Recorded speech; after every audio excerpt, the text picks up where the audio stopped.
Good afternoon, everyone. Good afternoon. We've got a small but mighty crowd in here today. Thank you so much for surviving the crowd of tulip enthusiasts that are roaming Boulder. Really appreciate you all being here. We've got really quite a lovely concert for y'all today. Very unique combination of instruments and also furthermore just absolutely delightful people who love sharing their amazing talents. So I think we all kind of know the drill of what's going to happen. So I hope you enjoy the concert, and please welcome to the stage Vanessa Moss and Josh Gianola.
Hello, welcome. Can you hear me okay? Oh, all right. Okay. Welcome. Thank you. Thank you for being our guest. Thank you for having us as guests. This is our first time ever to Colorado, and it's been wonderful so far. Can't wait to come back again. But first of all, we have some wonderful selections that we're excited to share with you. So thank you for joining us today.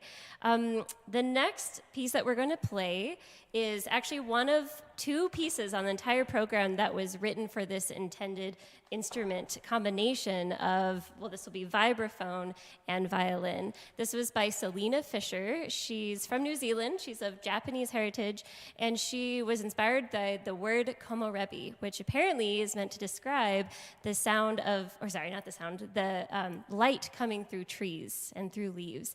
And I love that we could do this in here where we have such gorgeous light coming through the stained glass window. Selena's a violinist, and so she uses incredible textures and harmonics. So I make very glowing tones on the violin, harmonics. There's also this thing called ponticello, which is at the bridge, which is a very like icy, almost brittle sound. And that with the tone of the vibes is epic. What else is on the vibes? Oh, in this piece, Josh will pull a bow on the vibraphone to make more sostenuto. So some really beautiful effects coming up in Selena Fisher's komorebi. Please enjoy.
All right. And this, you said that this will not project, but this will, you can hear me, yeah?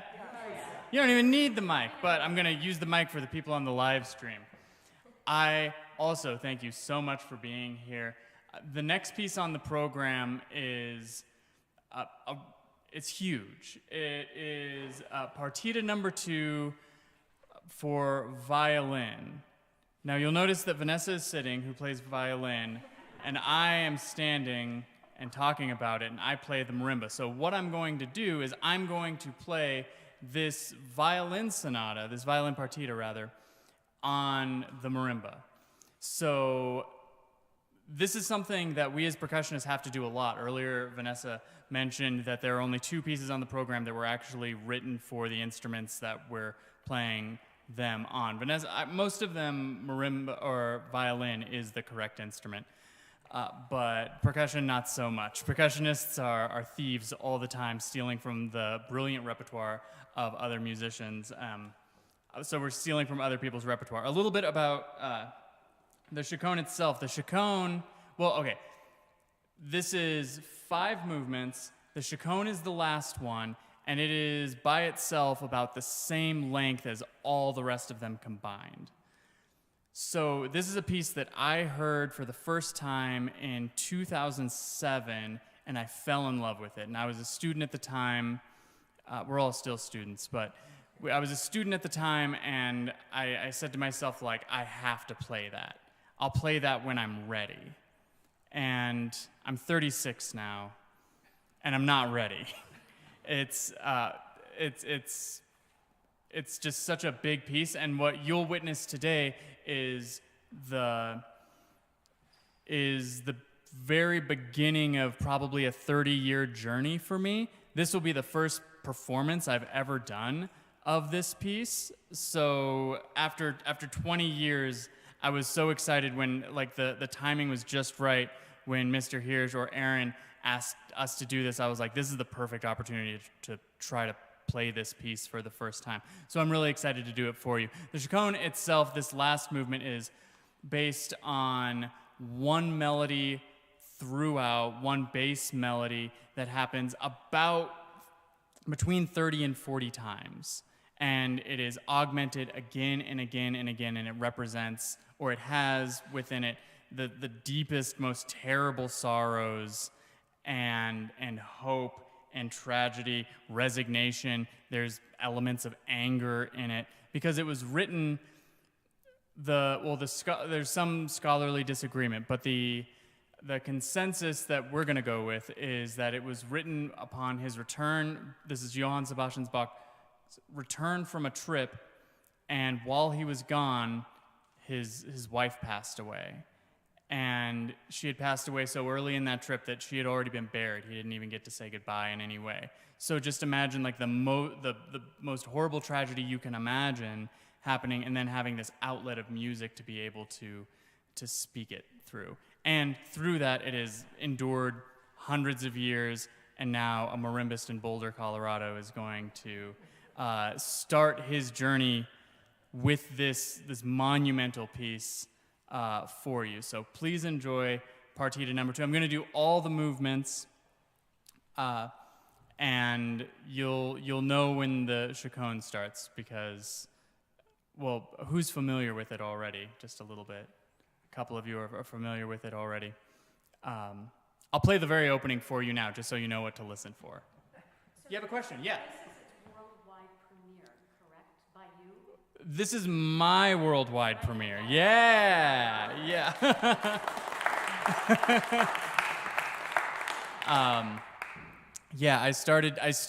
I felt bold enough to take on learning the notes starting in about September of this year, and now I know the notes. And please invite me back in 5 years, and you'll see how this evolves, because this music is alive, and my relationship with it is going to change literally based on how this performance goes. So I'll remember this forever. I hope you remember it forever, but I know I'm going to remember it forever.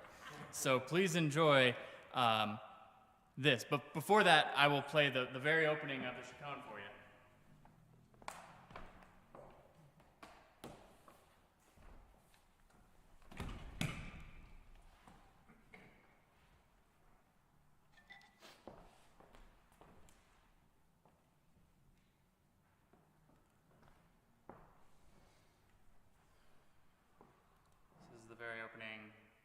cone. I'm sorry, live stream folks who can't hear what I'm saying right now.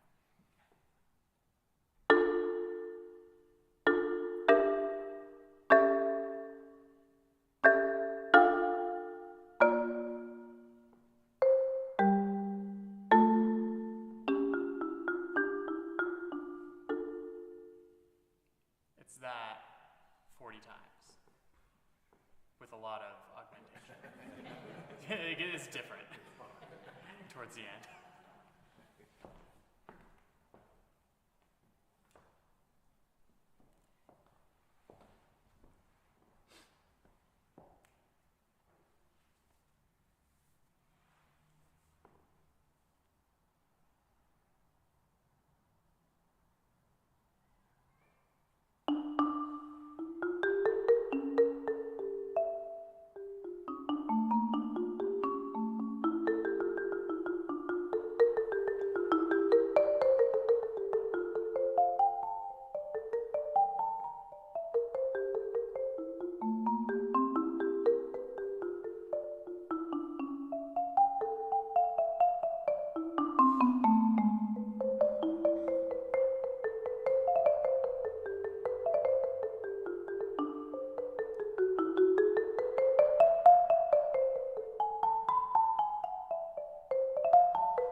We need a bit of an emotional break after that. That was incredible. Thank you, Josh.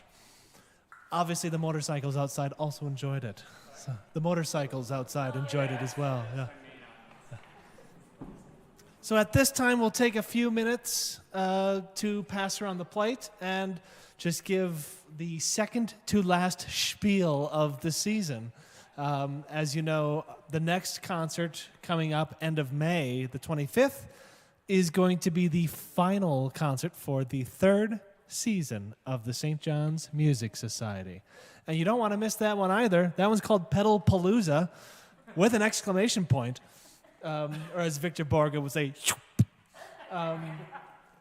featuring this incredible instrument here and featuring magnificent works with lots of footwork. So if you want to see an organist really literally run through the paces of a big organ program, come tell your friends, tell your neighbors, tell everyone, and stop on by. This year we've presented, I think, we'll have presented 8 official concerts as part of the series. We've seen a variety of programs ranging from piano, organ Halloween theme. We've had even just lots of other organists as well, and violin and percussion. And so this summer, I will start putting together plans for the next season. And if you here in the audience or you online are interested in sponsoring, find my email on the St. John's Boulder website and contact me. Furthermore, all our online audiences, and sorry I didn't mention this before, all of the programs are available in a link in the video description that you are watching right now, as is, I think, a link to also give online. So online audiences also have that option. Thank you for watching at home and far away. One of the best things that we were able to do with the Music Society funds is really help the choir concert that we happened at the beginning of April. We had a nearly 40-voice choir and a 7, 8, 9-piece chamber orchestra, and we performed just some wonderful works. And that was all thanks to your contributions. And because of that, we're thinking, what's coming up? What's coming up? And, the ambitions are getting greater, and it's because of you. So thank you so much. You'll note that there's an acknowledgments page in your program. I won't read that out. You can read that in your own time. But all of you have really helped this ministry, and I thank you so much.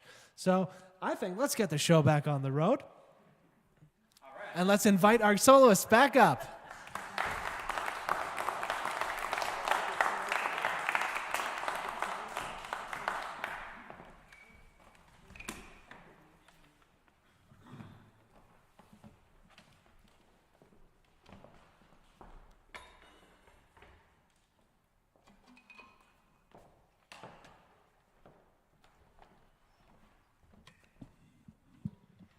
All right, so for the second half, we have kind of a bunch of shorter tunes. We're going to go on a trip together. This first piece that we're going to start back is the second piece that I mentioned that was actually written for these instruments. It was written by a percussionist, our good friend Mark Gutenberger. This is part of a 4-movement suite that he wrote depicting travels, and this is basically one postcard from Iberia, southern Spain. So think flamenco dancers, think bullfighters, and that's where we're going to. So please enjoy Iberian Images.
All right, all right. So the next piece that we're going to play for you is a suite of three pieces. We'll be up there, right? Oh, yeah. Yeah. It's a suite of three pieces by Ney Rosario. So Ney Rosario is kind of a giant compositionally in the percussion world right now. So he was the director of percussion studies at Miami University for a long time. I think he retired a couple years ago. And he has his own line of mallets, which is a big deal. And he is a prolific composer. He's composed probably the most popular marimba concerto ever. It's called the Ney Rosario Marimba Concerto. And so he's wrote a lot of beautiful tunes, and what he did with this collection of works is he took all these amazing melodies and put them all into one book so he could make more money on them. And I saw him at a convention, and I don't know if this is true, but I saw the book and I was like, that's great. And it was exciting because I was talking with Ney Rosario, who is a big deal. And he was like, there's only one left. And I was like, oh. So I bought it on the spot. I bought this book of a collection of all of these melodies. I bet he was telling everybody that. But either way, so I get home, and so what he did is he took all these melodies and he just arranged it for solo marimba. Or, I'm sorry, solo vibraphone. Which, as you've already heard, beautiful instrument, beautiful voice. So I decided it would be really fun to arrange them again for violin and vibraphone. So that's what we've done, is we've taken the melodies of these pieces being, well, they're in your program, and she plays the melodies for the most part, and I play the chord progressions, and it's really cool, and I hope you enjoy it.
moving downstairs for the next one.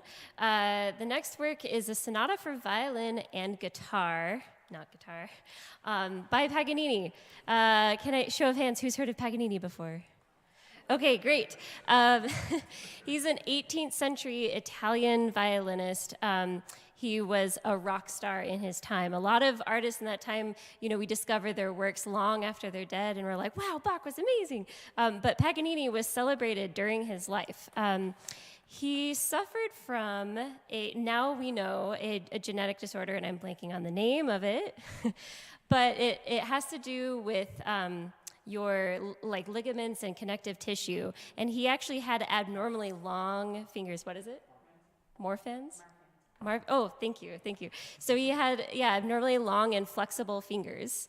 And I think that combined with the fact that our instruments were evolving, we were starting to have the chin rest, which makes it so I can hold my instrument, I can shift around, more agility, and then also our bow is evolving. It can now do things like bounce off the string. So his musicianship and his body allowed him to explore this new technique, and he's famous for having written our 24 caprices, which are kind of like your jockey, choppy violin repertoire, which is athletic and super fun to play. So also, Paganini was a guitarist.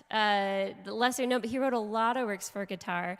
And these duos, when I was reading about this, apparently when he would perform with his friends in intimate settings, the guitarist would sometimes switch instruments to show off.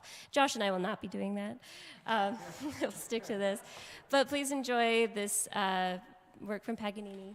Are you coming back? Yes, for violin and guitar.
All right, so we've got one more for you. This is the last one, right?